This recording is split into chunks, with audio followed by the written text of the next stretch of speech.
So welcome to Amazing Food and Drink. I'm delighted to have Hugo Hodgson, who is founder of Longshot. Welcome to the show, Hugo.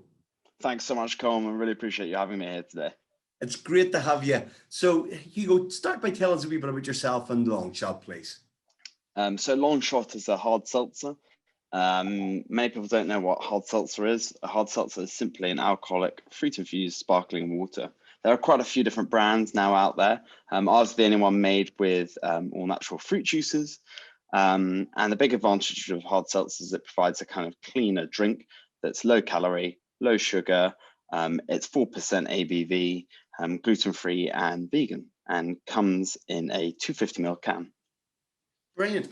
So really and truly, it sounds to me like this is going to fall under the category of what you might call healthy food and drinks. Would that be a fair comment? Yeah, I mean, you kind of have to be slightly careful there, Colin, with the regulations about, referring to alcohol as healthy. We like to think of it as cleaner. You must always drink responsibly, but certainly, I think you touched on the right point there that food and drink is going healthier on the whole. I'm more talking about non-alcoholic drinks. I think alcohol is getting cleaner. Okay, brilliant. So thank you for putting me right, Hugo. So tell me, what sort of trends have you seen, happening over the last while in terms of drinks? In terms of drinks, I think, the kind of big thing over the past few years, we also had things like raw juices that came along. I think whilst people appreciate the need to have like less processed juices, I think one of the problems was that came along with, people saw that there's too much sugar in fruit juices. But I think on the whole, in the kind of drinks category, there's been a big boom in the protein world. And that is now kind of translated not just to be, originally we always imagined drinks being protein drinks. We're seeing that kind of translate into food. Certainly in the alcohol sector, the big innovations have been, low and no, and also, for us, it's this kind of cleaner, but still 4%. So still like your beer, but it's just a cleaner drink. Yeah, and having tasted it, I can say that it's very nice, very refreshing. Well, it's very kind of you to say. I mean, the thing is that they aren't like traditional canned drinks. And a lot of people, some, not a lot, some people don't like them because they kind of want that sugar hit.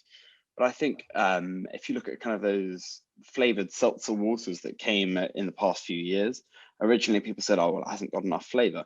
And I would disagree with that. And I think our taste buds are coming to accustomed to not having such an intense level of sugar and additives. And I think people are realizing we don't need that so much anymore. Super. And have you happened across any unexpected trends in your journey so far? Not particularly. I mean, most of it's been relatively as per expected. But I think in the future, I think we're going to see more in the protein world. I think the protein world is kind of yet to be opened up. I think this idea of convenience food is going to change. I think if you look at brands like Huel, they're making huge inroads into that. I think going to your supermarket or going to your lunch spot and buying a sandwich and a pack of crisps and a drink, I think that is probably its days are relatively numbered. And I think that will be changed. Have we seen these yet? I think that they've still not even emerged. I think also in the future we will see things like I think we'll see further inroads in the alcohol sector. I think you'll still have spirits will remain broadly the same. There might be new spirits, and I think things like whiskey, tequila, and rum will come to play a bigger impact. But on the whole, I think, and also to be said, the government's already discussing about new labelling requirements for alcohol, which is, I think, really important in kind of addressing the health and obesity issues that we've faced, particularly in the post-COVID world. I think that really kind of sums it. But I think in the food sector, kind of touching on slightly what I've said is the kind of new protein that a lot of people are talking about is pea protein. So I think the pea market is going to become huge, not just your mushy peas down your fish and chips. So the less processed peas that actually are finding really, really They have really, really important proteins. So for the vegan category, which is growing, that will become even more important. It should also be said on that vegan category, I think, people think it's here and it's arrived. I think it has yet to really hit, if that makes sense. I think increasingly it's going to get bigger and bigger and bigger, because actually, if you look at the total category numbers, it's relatively small compared to something like the meat industry or the milk industry. And fundamentally, I think also on that is that people also see the need that they will. I don't think everyone will go vegan. I think people will see the need to have much more of a balanced lifestyle and diet. So rather than having kind of meat every single meal, you maybe will have it 4 or 5 meals a week on a or whenever that is. Or some people flexitarian. Exactly. There's terms for everything these days, Cole. I'm just thinking about your offering, and maybe you've thought about this, maybe you haven't, but that with this sort of cleaner image and moving away from the sandwiches and the fizzy drink, and even going into the like alcoholic beverages for accompanying your lunch, might that be a market that you could tap into with this sort of cleaner image, having one of your hard seltzers rather than your pint and your pie? Well, it's an interesting sector you mentioned. I mean, I think the food and drink sector is very different, and I think it's one thing if you're a drink brand that's non-alcoholic going into the food sector and vice versa. But I think the alcohol kind of sector sits up by itself, partly because of the labeling and the kind of responsible drinking elements that come with it. But certainly, there's a time and a place for a pint and a pie. But at the same time, I think it'll be a while before we see the food inroads in the pub market, because when you go to the pub, it's that kind of spoil yourself moment. Now you might go for a cleaner drink, but you may still want the pie, or maybe you want the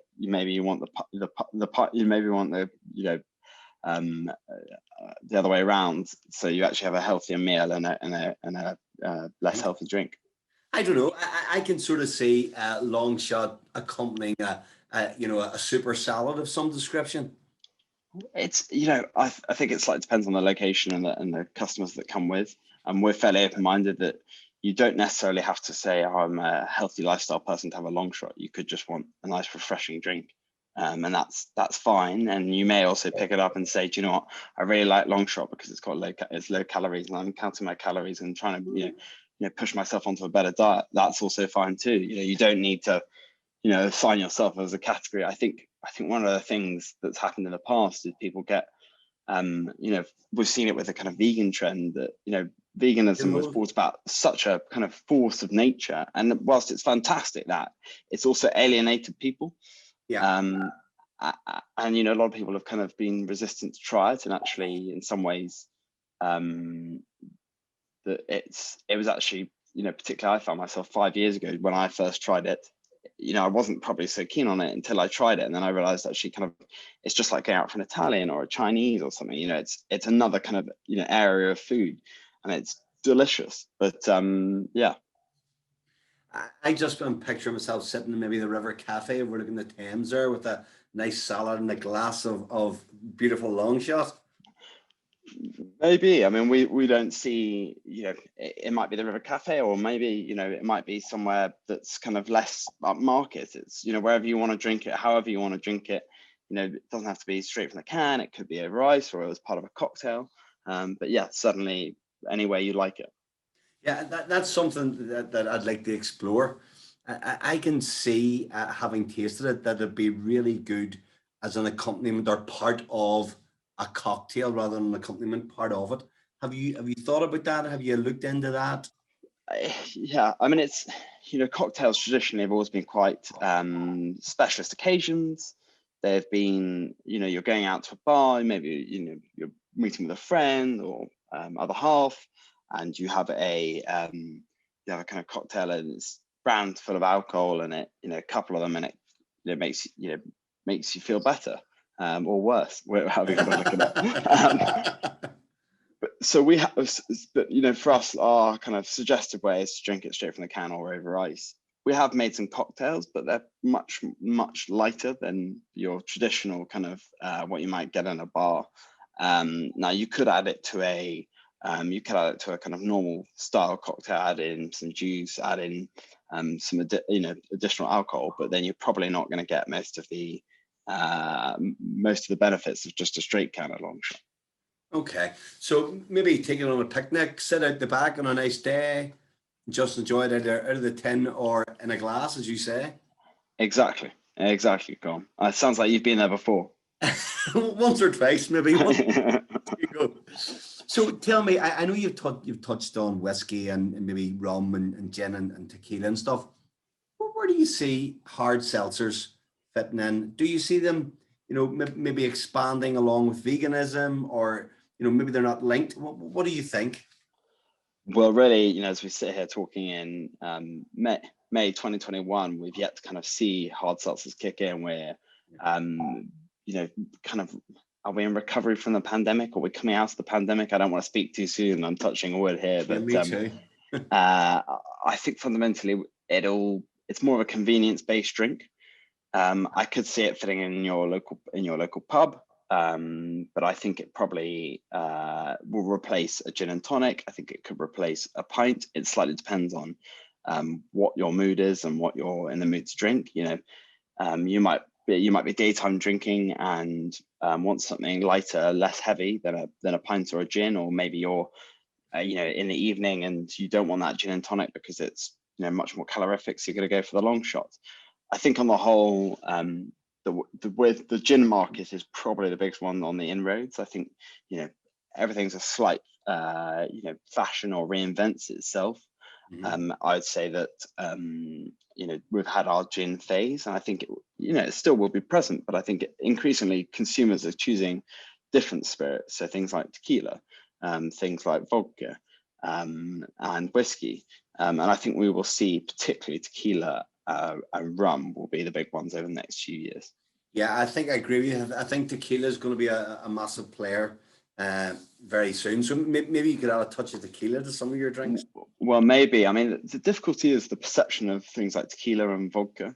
Most people's experience of tequila or vodka is a shot in a dirty nightclub, or a shot in a spoons or something, and it's not so much the that location is usually the thing you end up regretting the next morning, and it's warm tequila, and it's actually tequila is a very sophisticated drink. It's got a great flavor profile, same with vodka, but I think it just has to be drunk properly and responsibly, I might add.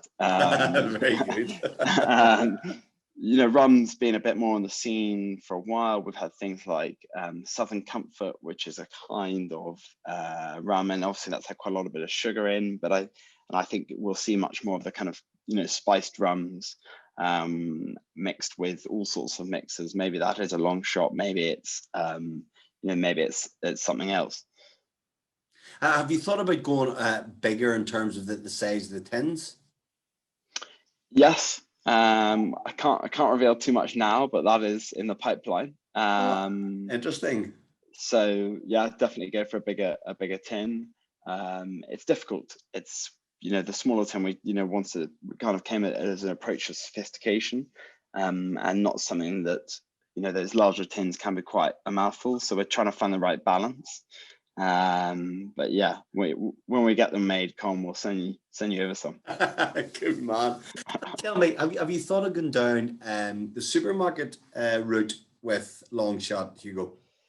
So yeah, the supermarket route is in process. We are in discussion with a number of retailers. I'm sorry, I'm stealing your thunder here. I don't mean to. No, don't worry. We can't quite talk about it just yet. I think it's been a really difficult year for anyone in business, whether it's supermarkets or not. Just because they've had people queuing at their doors doesn't mean it's actually necessarily easier to run a business. So they have been quite less taking up new products and new brands. So the past year is, what they've been doing with Brexit, the pandemic.